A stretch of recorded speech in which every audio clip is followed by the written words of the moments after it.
Bawaslu Palembang telah memetakan sejumlah kecamatan di Kota Palembang yang dikategorikan sebagai daerah yang rawan pada pemilu mendatang. Selanjutnya, Bawaslu segera berkoordinasi dengan pihak-pihak terkait dalam mengawasi seluruh kecamatan di Kota Palembang.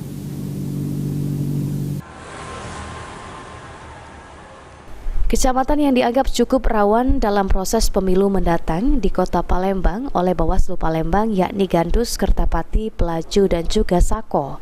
Oleh karenanya, Bawaslu Palembang melalui Koordinator Divisi Hukum dan Sengketa akan melakukan koordinasi dan penambahan pengawasan dengan pihak terkait, dalam hal ini kepolisian, untuk melakukan pengawasan.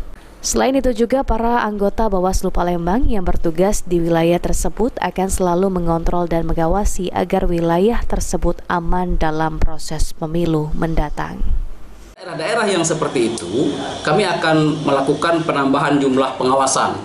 Misalnya menambah jumlah aparat kepolisian, kemudian teman-teman komisioner yang bertugas koordinator daerah tersebut akan nongkrong di situ. Ya, harapan kita selama mungkin sehingga proses pelaksanaan pemungutan suara itu, pengawalan kertas suara tersebut dapat dilakukan.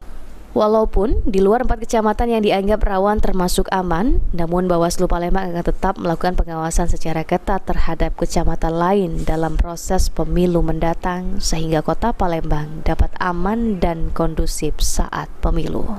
Firman Hidayat, PAL TV.